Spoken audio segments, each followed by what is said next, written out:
Sun, celebrating 20 years of excellence in education. ఇప్పుడు బాలకృష్ణ గారి సినిమాకి సంబంధించి బయటకు వచ్చిన వార్త విపరీతంగా కన్జ్యూమ్ అవుతుంది. ఈ మధ్య కాలంలోనే క్యారెక్టర్ రోల్స్ చేయడానికి సిద్ధంగా ఉన్నాను నేనని ఒక ఇండికేషన్ ఇస్తూ ఆయన బాలకృష్ణ గారి సినిమాలో రాజశేఖర్ గారు విలన్గా చేస్తున్నారు అని చెప్పేసి ఒక క్రేజీ. బాలకృష్ణ సినిమా ఒకటే కాదండి, దాదాపుగా ఇప్పుడు వింటేజ్ హీరోల అందరి సినిమాల మీద ప్రేక్షకులు భారీ అంచనాలు మొదలుపెట్టేశారు. రాజశేఖర్ ఇప్పుడు కొరటాల శివతో బాలకృష్ణ గారు చేయబోతున్న సినిమాలో విలన్గా కనిపించబోతున్నాడు అని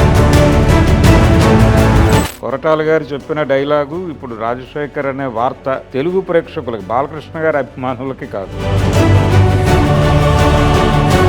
ఒక టాలెంటెడ్ డైరెక్టర్కి టెక్నికల్గా ఏదో సందర్భంలో ఒక పరాజయం వస్తే వాళ్ళని మళ్ళీ ఒక హిట్ ఇచ్చి ట్రాక్ మీద నిలబెట్టిన భరద్వాజ గారు బాలకృష్ణ గారి సినిమాలో రాజశేఖర్ గారు విలన్గా చేస్తున్నారు అని చెప్పేసి ఒక క్రేజీ అప్డేట్. ఇప్పుడు ఆ సినిమా మీద చాలా క్యూరియాసిటీ పెరిగిపోతుంది జనాల్లో. బాలకృష్ణ సినిమా ఒకటే కాదండి, దాదాపుగా ఇప్పుడు వింటేజ్ హీరోల అందరి సినిమాల మీద ప్రేక్షకులు భారీ అంచనాలు పెట్టేసుకోవడం మొదలు పెట్టేశారు. అంటే pan India market, pan India సినిమాలు, 5 ఏళ్లకు ఒక సినిమా, వాళ్ళు ఏదో విచిత్రమైన లోక దర్శనం చేయించటం, ఈ గోల కంటే కూడా ప్రశాంతంగా మన హీరోలు, మన కథలు, మన పద్ధతులు ఇదే బెటరు, ఈ రకమైన సినిమాలు చూడటానికే మనం ముందుకెళ్దాం అనే ధోరణిలోకి ఆడియన్స్ వస్తున్నారు. ఓకే, ఇప్పుడు బాలకృష్ణ గారి సినిమాకి సంబంధించి బయటకు వచ్చిన వార్త విపరీతంగా కన్జ్యూమ్ అవుతోంది. ఆయన చెప్పింది ఏంటంటే, బయటకు వచ్చినటువంటి వార్త, ఇది అధికారిక ప్రకటన అనుకోవట్లేదు. రాజశేఖర్ ఇప్పుడు కొరటాల శివతో బాలకృష్ణ గారు చేయబోతున్న సినిమాలో విలన్గా కనిపించబోతున్నాడు అనేది వార్త. ఇంతకు ముందు ఆల్రెడీ 2 హీరోలను విలన్లు చేసినటువంటి ఘనత ఉంది ఆయనకి, బాలకృష్ణ గారికి. ఆయన జగపతి బాబుకి ఒక అద్భుతమైన కొత్త కెరియర్లోకి ఆయన్ని మలిచి అటువైపు సక్సెస్ఫుల్గా నడిపిస్తూ ఉన్నాడు ఇప్పటికీ. ఈ రోజున ఒక తెలుగు సినిమాకి ఒక సత్యనారాయణ లాంటి క్యారెక్టర్ ఆర్టిస్ట్గా కూడా జగపతి బాబు గారు నిలబడి ఉన్నాడు. అదేలేండి, మీరు అన్నది విలన్ అయినా, కామెడీ అయినా, లేకపోతే క్యారెక్టర్ ఆర్టిస్ట్గా తను మొన్న చేసినటువంటి రామ్ చరణ్ సినిమాలో కూడా అప్పల్ సూరి, ఆ అప్పల్ సూరి క్యారెక్టర్లో ఆయన పెర్ఫార్మెన్సు, అలాగే పర్టికులర్గా డైలాగ్ డెలివరీ, దీనికి సంబంధించి జగపతి బాబు ఒక మార్క్ క్రియేట్ చేసుకున్నాడు ఆ సినిమాలో ఆయన. కాబట్టి తెలుగు సినిమాకి సత్యనారాయణ గారు తర్వాత కొంచెం ఆ ఏరియాలో వెలితి ఉంది అనుకుంటున్న టైంలో ఇలాంటి వాళ్ళందరినీ ఇంట్రడ్యూస్ చేస్తున్నాడు. అలాగే శ్రీకాంత్ గారు కూడా, శ్రీకాంత్ను కూడా ఆయన విలన్గా ఇంట్రడ్యూస్ చేసిన తర్వాత అఖండాలో ఆయన ఇంకా సీరియస్గా దృష్టి పెట్టట్లేదు, కానీ ఆయనకు కూడా చాలా క్యారెక్టర్ ఆర్టిస్ట్ ఆఫర్లు ఉన్నాయి.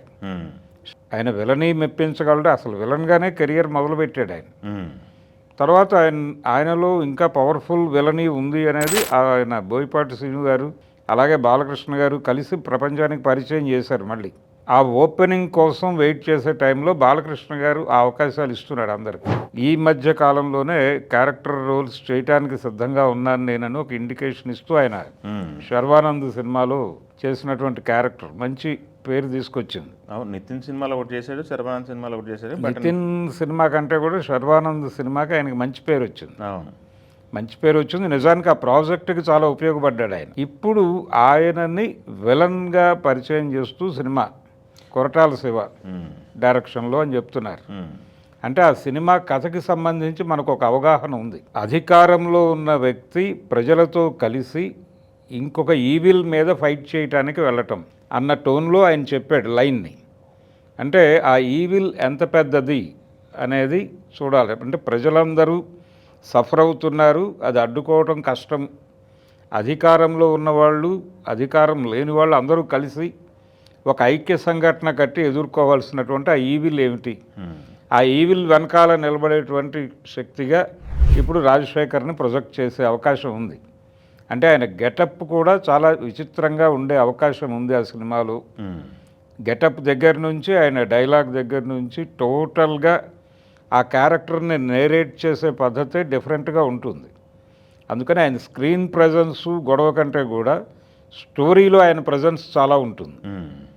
అందుకని ఇది ఒక డెఫినెట్గా ఆయన కెరియర్కి ఇది ఒక టర్నింగ్ పాయింట్గా నిలబడుతుంది ఈ క్యారెక్టర్. ఇది నిజమే అయితే కొరటాల గారు చెప్పిన డైలాగు, ఇప్పుడు రాజశేఖర్ అనే వార్త, ఈ రెండింటినీ మిక్స్ చేస్తే తెలుగు ప్రేక్షకులకి, బాలకృష్ణ గారి అభిమానులకి కాదు, తెలుగు ప్రేక్షకులకి, రాజశేఖర్ గారి అభిమానులకి, బాలకృష్ణ అభిమానులతో సంబంధం లేకుండా కేవలం తెలుగు ప్రేక్షకులకి ఒక అద్భుతమైనటువంటి ఒక విలన్ నేరేటివ్ అనేది చూపించబోతున్నారు అనే కాన్ఫిడెన్స్ అయితే వచ్చింది ఈ వార్త చూసిన తర్వాత.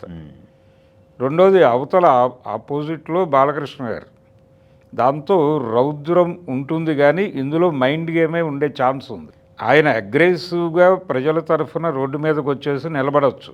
మెజారిటీ సినిమా మైండ్ గేమ్ మీద నడుస్తుంది.